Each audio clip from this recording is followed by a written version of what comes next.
So ఇప్పుడు వార్తల్లో ఉన్నటువంటి విషయం వివి వినాయక్ వైసీపీలోకి వస్తున్నాడు అని చెప్పి.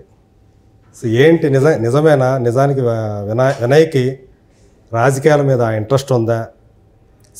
సినిమాల కంటే రాజకీయాల్లోకి ఎక్కువ తను అంటే రావాలని కోరుకుంటున్నాడా? దాని మీద ధ్యాస పెడుతున్నాడా?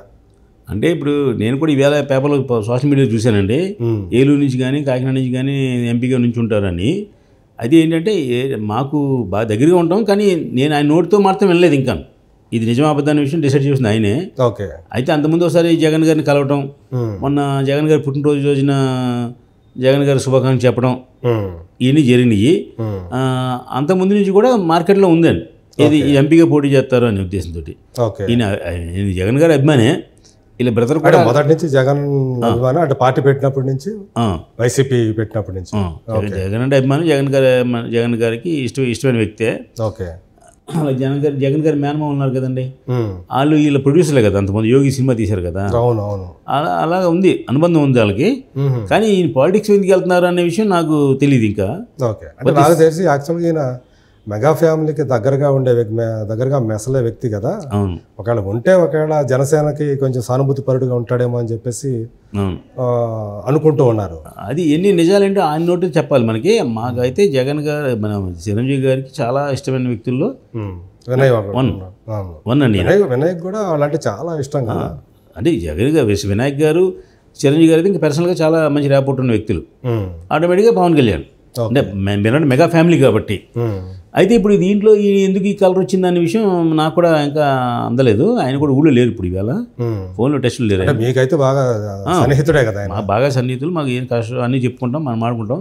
ఈ ఒక్క తెలిసినంత వరకు ఆయనకి ఇంట్రెస్ట్ ఉందా? ఇంట్రెస్ట్ అనమాట నిజమే, పాలిటిక్స్లోకి రావాలి ఇంట్రెస్ట్ అనమాట నిజమే.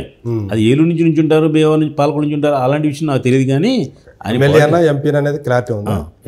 ఎంపీఏ, ఎమ్మెల్యే కాదు. ఓకే. ఎంపీగా నుంచి ఉద్దేశం ఉంది. వాళ్ళు కూడా ఆయన్ని రమ్మని ఇన్వైట్ చేస్తున్నారు, అంతవరకు కన్ఫర్మేషన్. ఏలూరు కానీ కాకినాడ కానీ అవ్వచ్చు అప్పుడు. అంతే. ఓకే. అంటే మరి సినిమాలు ఏం చేయట్లేదా ఆయన? చేస్తున్నారండి ఆల్రెడీ. ఇప్పుడు ఒక పెద్ద రవితేజ గారితో ఒకటి, మన చిరంజీవి గారితో డిస్కషన్లు ఉన్నాయి. ఓకే. అంటే వీటికి ఏంటంటే ఒక పట్టాన్ని కథ నచ్చకపోతే ఎదరికి రారు. అవును. ఇప్పుడు యాక్చువల్గా మొన్న సినిమా వచ్చింది కదండి, కాదు రమేష్ రాజు చేశారు చిరంజీవి గారి సినిమా ఒకటి. అవును. ఆ సినిమా ఏం చేయవలసింది కదా, భోళా శంకర్ మీరు అనేది. కాదు కదా ముందు. రైట్. అవును. ఆ సినిమా లూసిఫర్ అని మలయాళం సినిమా. కరెక్ట్. ఆ సినిమా ఏం చేయవలసింది? రాజా. అవును, రాజా చేశారు కదా, రాజా ఎట్రో మోహన్ గారు అబ్బాయి చేశారు. ఆ సినిమా ఏం చేయవలసింది కదా. అవును. ఈయనకి ఎందుకో దానికి గాడ్ ఫాదర్ ఈయన పూర్తిగా దాని మీద ఇది లేక అప్పుడు ఈయనే వాలంటీర్గా తప్పుకున్నారు. ఫస్ట్ ఈయన అనౌన్స్ చేశారు ఈయనతోటి. అవును. డిస్కషన్ జరిగింది అన్ని. అవును.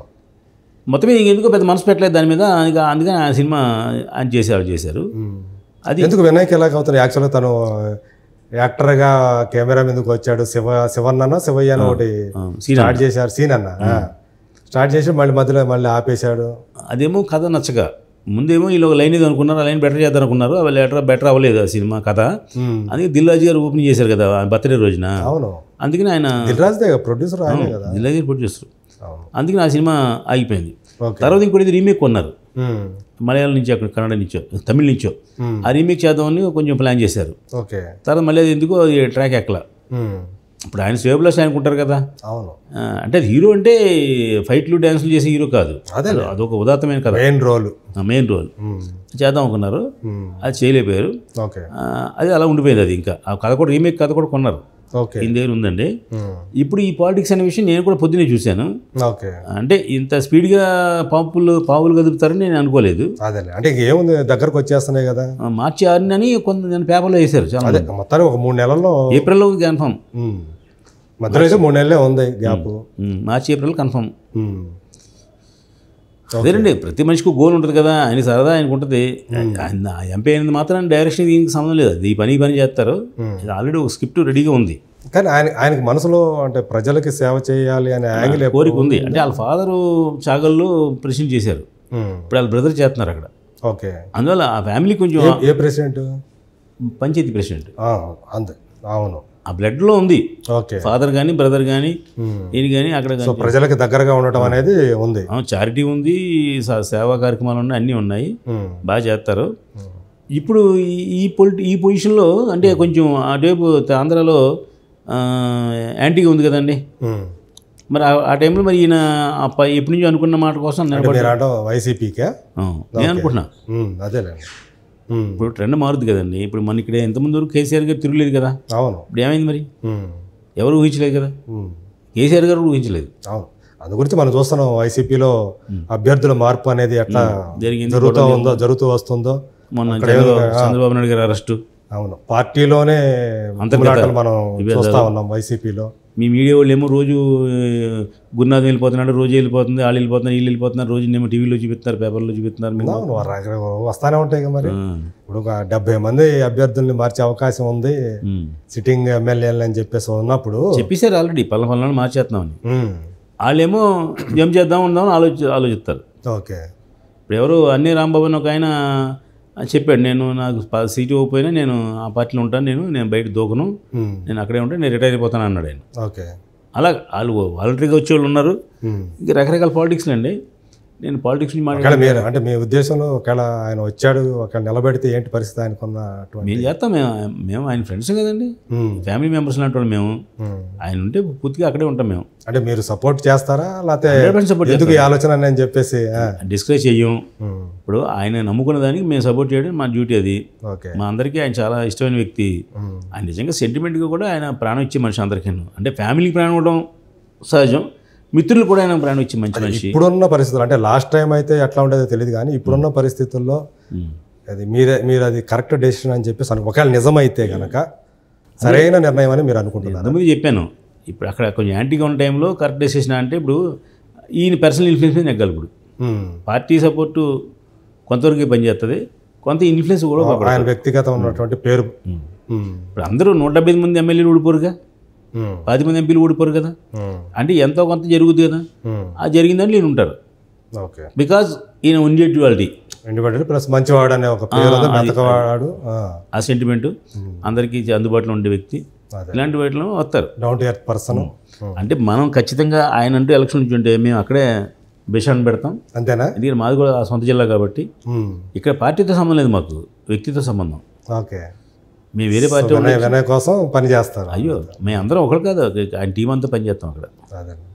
పైగా ఆ జిల్లాలో మాకు కూడా ఎంతమంది ఇన్ఫ్లుయెన్స్ ఉంది కాబట్టి, మా సొంత జిల్లా కాబట్టి. నిజమా? ఇప్పుడు అంటే ఇప్పుడు వస్తున్నటువంటి వార్త ఎంతవరకు నిజం అనేది తెలిస్తే మనకు తెలిసిపోద్దిగా.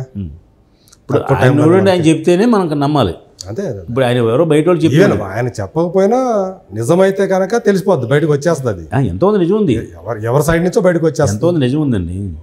అది చెప్పండి. అదే అది ఇప్పుడు ఏదంటారు చూడండి, ఊరికే రాదు కదా. అది ఊరికి మిమ్మల్ని నన్ను ఎందుకు అంటలేదు. అవును, అక్కడ ఏదో నిజం ఉంది, ఆయన మనసులో ఉంది. ఓకే. అది మీరు అన్నట్టు ఈ టైంలో కరెక్టా కాదా అనే విషయం ఇంకా డెసిషన్ ఆయన తీసుకుంటారు. తప్పో రైట్ అయినా ఆయన నేను తీసుకున్న నిర్ణయానికి మేము అందరం వెనకాల కట్టుబడి పనిచేస్తాం అంతే. సరే, చూద్దాం అది ఏం జరుగుతుందో. మరి ఆయన నిజంగా ఒకవేళ ఆయన రావాలనుకుంటే ఆ పార్టీ సీట్ ఇస్తుందా లేదా అని చూద్దాం. ఒకవేళ సీట్ ఇస్తే ఏం జరుగుతుంది? ఆయన రావాలనుకుంటే పార్టీ సీట్ ఇవ్వడం రెడ్ కార్పెట్ వేస్తుంది, దాని భయం లేదు. అవునా? ఏమండి, అంటే పోటీ ఉంటారు కదా అక్కడ. ఎందుకు ఉంటే మాత్రం అభ్యర్థులు పోటీలో కూడా నెంబర్ 1 ఈయన అవుతారు. ఇప్పుడు పాత వాళ్ళకి ఏదో అతమే మైనస్ వచ్చి ప్లస్ ఉండొచ్చు, ఈయనకి ఏముండదు, ఫ్రెష్ క్యాండిడేట్ కదా, వైట్ పేపర్ లాంటి మనిషి అయినా ఏమున్నా ప్లస్ ఉంటుంది తప్ప మైనస్ అనేది ఉండదు. ఇప్పుడు మీరు ఒకసారి చేశారనుకోండి మీకు ఏదో బొక్క ఉంటుంది, ఇక్కడ ఏం బొక్కలేదు, ఫ్రెష్గా ఉంటాడు ఈయన, ఎప్పుడు మంచి మనిషి, ఎప్పుడు సినిమా ఫీల్డ్ లేకపోతే ఈ రాజకీయాల జోలికి ఎప్పుడు రాలేదు కాబట్టి మంచి మనిషిని 100% అది ప్లస్ అవుద్ది. ఆ రకంగా ఆయన వాళ్ళు కూడా అన్నీ ఆలోచిస్తారు. పోటీలో ఉంటే ఫస్ట్ ప్రిఫరెన్స్ ఈయనకే ఇస్తారంటారు. ఇప్పుడు కొన్ని చోట్ల ఎమ్మెల్యేగా నెగ్గిన క్యాండిడేట్ని కూడా వద్దని జగన్ గారు మార్చేస్తున్నారని చెప్పారుగా, మీరు ఎందుకు మారుతున్నారు మరి? అంటే వాళ్ళకి నమ్మకం లేదు కదా, నమ్మకుండా మార్చారు కదా. ఇప్పుడు ఇలాంటి అయితే ఇంకెక్కువ రెడ్ కార్డ్ పెడతారండి, ఖచ్చితంగా ఈయనకి ప్లస్ ఉంటుంది. ఓకే, చూద్దాం, లెట్ us see ఏం జరుగుతుంది అనేది 10 రోజులు తెలిసిపోద్ది. ఆయన అవుట్ ఆఫ్ స్టేషన్ వచ్చేస్తారు ఈవేళ రేపు. Okay, right. Thank you so much అండి. సో వినయ్ గారి యొక్క రాజకీయ అరంగేట్రం జరుగుతుందా లేదా అనే విషయం గురించి కూడా మాట్లాడుకున్నాం. అది ఆయన వచ్చే లైన్లో